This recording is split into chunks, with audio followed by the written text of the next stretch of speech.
अस्सलाम वालेकुम। मुख्तलिफ लोगों के मुख्तलिफ व्यू पॉइंट के साथ मैं हूँ उस्मान इनायत। एक शायर लिखते हैं कि मिट्टी की मूर्तों का है मेला लगा हुआ, आंखें तलाश करती हैं इंसान कभी कभी। हम सब मिट्टी की मूर्तियाँ हैं, लेकिन इंसान तो वो है जो दूसरों के लिए जीता है, जो दूसरों के दुख दर्द में शामिल होता है। आज हम आपको मिलवाएंगे जमात अली साहब से, जो दूसरों का दुख दर्द समझते हैं और उनके दुख में शरीक होते हैं। आज से 4 साल पहले उनके साथ अस्पताल में एक सानिया पेश आया, मगर उस वक्त उनका कोई सहारा नहीं बना। लेकिन उस वक्त इन्होंने तहिया कर लिया कि आने वाले दिनों में मैं बेसहारों का सहारा ज़रूर बनूंगा। आइए उनसे पूछते हैं कि वो क्या वाक़या था और उन्होंने ये काम किस तरह शुरू किया। अस्सलाम वालेकुम। वालेकुम सलाम। जमात साहब, बताइए कि वो क्या सानिया था, वो क्या वाक़या था जिसके बाद आपको दूसरों के दुख दर्द में जो है ना शरीक होने का मौका मिला। आउज़ुबिल्लाहि मिनश्शैतानिर्रजीम, बिस्मिल्लाहिर्रहमानिर्रहीम। सबसे पहले मेरा सब मुसलमान भाइयों का सलाम। ये तकरीबन जब मैं ऑटो रिक्शा नहीं चलाता था, मेरे बड़े भाई की ना तबीयत बहुत ज़्यादा ख़राब हो गई थी और रात का टाइम था 11-12 बजे का।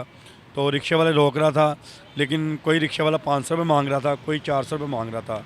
तो मेरी पॉकेट में पैसे भी कोई नहीं थे। तो एक दफ़ा अल्लाह के फजल करम से हम हॉस्पिटल पहुँच गए और उसके बाद सोचा कि मेरे पास रोज़गार भी कोई नहीं है। फिर ये मैंने रेंट पे ऑटो पकड़ा, ये ऑटो रिक्शा रेंट का पड़ेगा। और हाँ जी, तो उसी दिन फिर पीछे लिख दिया कि मरीज़ों के लिए फ्री है। मैं कहता हूँ कि जिस तरह मेरी पॉकेट में पैसे नहीं थे, किराया नहीं था, अगर मेरे भाई फौत हो जाता, उनकी डेथ हो जाती, तो रिक्शे वालों को क्या जाना था। तो उसी बेस पे फिर ये मैंने काम शुरू कर दिया मरीज़ों के लिए। अच्छा जमात अली भाई, ये बताइए कि एक दिन में या एक महीने में आप कितने मरीज़ों को जो है ना मुफ्त अस्पताल पहुँचाते हैं। ये तकरीबन एक हफ़्ते में कोई आइडिया नहीं है। अव्वल तो नमाज़ पढ़ के तो यही दुआ मांगता हूँ कि कोई इंसान बीमार ना हो, क्योंकि हॉस्पिटल का मुंह क्यों देखें। तो अगर कोई बीमार हो जाए फिर मैं दरेग नहीं करता, फिर मैं हॉस्पिटल ले जाता हूँ। एक हफ़्ते में 2-3 पेशेंट आ जाते हैं। आजकल सर्दी है और कोरोना के दिन है, रात के टाइम ज़्यादा पेशेंट मुझे मिलते हैं। 10 बजे, 11 बजे या कोई 2 बजे या 3 बजे भी कॉल आ जाती है। तो उसी टाइम ये स्टैंड से रिक्शा निकाल के तो मरीज़ को फौरी हॉस्पिटल ले जाता हूँ। अच्छा, आप ये खिदमत खल्क कर रहे हैं, इसके अलावा अपने बच्चों को पेट पालने के लिए क्या करते हैं। यहाँ तो बड़ा टाइम लग जाता होगा। जी, ये है अल्लाह पाक का मेरे ऊपर बड़ा ख़ास करम है। मैं कहता हूँ जिस तरह मेरे ऊपर ख़ास करम है, सब मुसलमानों पे करम होना चाहिए। ये मैं सारा दिन ये साथ में सवारी पिक करता हूँ। कोई समनाबाद की सवारी मिल गई, इशरा बाज़ार की, बागबानपुरा की, लिबर्टी की। तो उसी सवारी को जो पैसे मिलते हैं उन्हें मैं अपना रोज़गार भी चलाता हूँ और उसी में से पेट्रोल निकाल के ये मरीज़ों वाला काम कर रहा हूँ। और ये देखें, मैंने रिक्शे के ऊपर लिखा है 24 घंटे सर्विस रखी है। ये बेसिकल मैं अपने वालिदैन के साले स्वाब के लिए मरीज़ों का काम फ्री करता हूँ। मेरे वालिदैन इस दुनिया में नहीं है और मेरी यही कोशिश होती है कि कोई मेरे वालिदैन के लिए दुआ करे, अल्लाह पाक उनको जन्नत में कर दे। जितने भी मुसलमान हैं और जिनके वालिदैन फ़ौत हो चुके हैं, अल्लाह पाक सबको जन्नतुल फिरदौस में आला मकाम दे। आमीन जी, अल्लाह सबको जो है ना जन्नत में आला मकाम अता फरमाए। अच्छा जमात साहब, ये बताइए कि आप मुख्तस इलाके हैं जहाँ से कॉल आ जाए तो आप मरीज़ों को मुफ्त पहुँचाते हैं, या कहीं से भी लाहौर में, मीज़ के गिरदोनुमा में कहीं से भी कॉल आ जाए तो आप अस्पताल में मुफ्त फ्री पहुँचाते हैं। जी, दिन के टाइम ये होता है कि अक्सर लाहौर में ट्रैफिक बहुत ज़्यादा होती है, तो फिर कॉल आती है तो पूछ लेते हैं भाई कहाँ से आप बात कर रहे हैं। अगर कोई 8-10 किलोमीटर से बात हो तो फिर वो कैंसिल कर देते हैं। फिर उनको रिक्वेस्ट करते हैं भाई आने में टाइम लग जाएगा। अगर टाइम है तो हम आ जाते हैं, अगर मरीज़ सीरियस है तो 1122 पे कॉल कर लें। तो रात का टाइम है, जहाँ से भी कॉल आए, रात की सड़कें फ्री होती हैं, ट्रैफिक नहीं होती, फिर हम रिक्शा लेके फौरी चले जाते हैं। 10 से 15 मिनट तक पहुँच जाते हैं। माशाल्लाह। अच्छा, आप ये बताइए जमात अली साहब कि आप माशाल्लाह खिदमत खल्क कर रहे हैं, दुनिया और आखिरत दोनों बना रहे हैं। ये डिप्रेशन का दौर है, हर बंदा जो है ना परेशान है। आपको तो माशाल्लाह जो है ना अल्लाह ताला ने बड़ा सुकून अता किया होगा। बेशक बेशक, जब भी कोई मरीज़ हॉस्पिटल छोड़ के आता हूँ तो अपने ऊपर फ़ख्र महसूस करता हूँ कि अल्लाह पाक ने ये इतनी सारी दुनिया है और उसमें मुझे चुना है। और गरीब मरीज़ों के लिए बहुत फ़ख्र महसूस करता हूँ कि अल्लाह पाक ने ये मुझे ड्यूटी दी है, मुझे इस लायक समझा और मुझे ये ड्यूटी दी है कि मैं मरीज़ों को फ्री हॉस्पिटल पहुँचा सकूँ।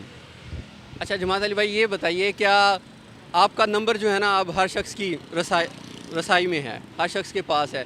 क्या लोग आपको फेक कॉल करके तंग करते हैं?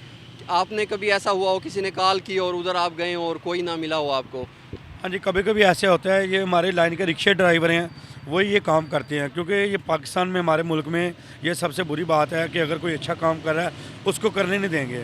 तो कुछ फेक कॉल आती हैं, लेकिन मैं इग्नोर कर देता हूँ और अल्हम्दुलिल्लाह मैं जाता हूँ, रिक्शा निकाल के चले जाता हूँ। मरीज़ हो ना हो, किस्मत है। मेरे घर से तकरीबन 2 किलोमीटर दूर ये स्टैंड है जहाँ रिक्शा खड़ा करता हूँ। मैंने घर में एक बाइक रखी हुई है, जब भी कॉल होती है बाइक निकाल के स्टैंड पे जाता हूँ, स्टैंड पे बाइक खड़ी कर देता हूँ, फिर ऑटो रिक्शा निकाल के फिर मरीज़ तक पहुँचता हूँ। अच्छा, ऐसे लोगों के लिए मैं यही कहना चाहूँगा कि अगर आप कुछ अच्छा नहीं कर सकते, लेकिन जो लोग अच्छा कर रहे हैं, प्लीज़ उन्हें जो है ना, उनसे गुरेज ना करें, उन्हें अच्छा काम करने दीजिए। आप इंसानियत का साथ दें, शैतानियत का नहीं। अच्छा जमाती साहब, ये बताइए कि मुस्तकबिल में आपके क्या मंसूबे हैं? अल्लाह ताला आपको जो है ना और नवाजे, तो आप मुस्तकबिल में क्या करना चाहेंगे? मैं मुस्तकिल में यही चाहता हूँ कि ये देखिए, ये मेरा नंबर लिखा हुआ है 03454893 ये मैं कहता हूँ कि आज मेरे पास एक ऑटो रिक्शा है।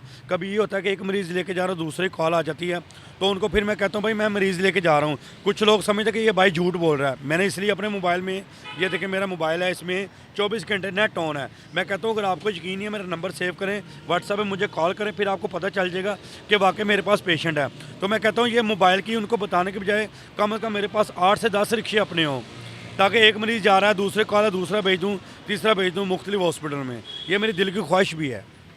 ज़रूर अल्लाह ताला जो है ना, ज़रूर इंशाल्लाह इस नेक ख्वाहिश को आपको पूरी करेगा। ये क्या लोग आपको जो आपकी जो है ना सहारा लगाते हैं, आपको डोनेशंस देते हैं? जी अभी तक तो कुछ नहीं है, बस एक दो मुश्किलात ऐसी आ गई थी। लॉकडाउन के दिन थे 23 मार्च से, तो मैं खुद कोरोना का मरीज़ हो गया था, तो मैंने अपने टेस्ट वगैरह कराए तो वो पॉजिटिव आए थे। ये रमज़ान शरीफ में तकरीबन 8 से 10 दिन ये सर्विस मैंने बंद रखी है, तो उसके बाद कुछ दोस्तों ने हेल्प वगैरह मैंने की है, तो फिर इंशाल्लाह ठीक हो गया हूँ अल्हम्दुलिल्लाह। फिर इस काम को मैंने जारी कर दिया। पहले ये मैं रेंट का रिक्शा ही चलाता था, मैंने 2 साल ये रेंट का रिक्शा चलाया, 300 रुपये रोज़ाना रेंट देता था, फिर मैंने ये किस्तों में निकलवाया। आज अल्हम्दुलिल्लाह ये मेरा अपना ज़ाती रिक्शा है और मेरा घर रेंट पे है, ठीक है, तो वो भी इंशाल्लाह अल्लाह पाक मुझे घर देगा मेरे बच्चों के लिए। तो पहले रेंट का रिक्शा था, अब अल्हम्दुलिल्लाह ये रिक्शा मेरा अपना ज़ाती है। चलिए जमात अली, अल्लाह ताला आपको जो है ना इसका अजर अता फरमाए। और आखिर में यही कहना चाहूँगा कि आज के दौर में हर शख्स जो है ना बाबे ढूंढता है। एक हमारे एक राइटर हैं इशफाक अहमद साहब, इशफाक अहमद साहब से किसी ने पूछा कि बाबा जी ये बताओ कि एक बाबे की तारीफ़ क्या है, कौन होता है बाबा? उन्होंने फरमाया कि जो दूसरे इंसानों की ज़िंदगी में आसानियाँ लाए, वो बाबा होता है। हम बाबे ढूंढने के बजाय अपने इर्द गिर्द देखें, हम खुद क्यों नहीं बाबे बन जाते? तो मैं आप सबसे ये गुजारिश करूँगा कि दूसरों की ज़िंदगी में आसानियाँ लाएं, और जो आसानियाँ कर रहे हैं उनको मुश्किलात का सामना ना दें। शुक्रिया जी, अल्लाह।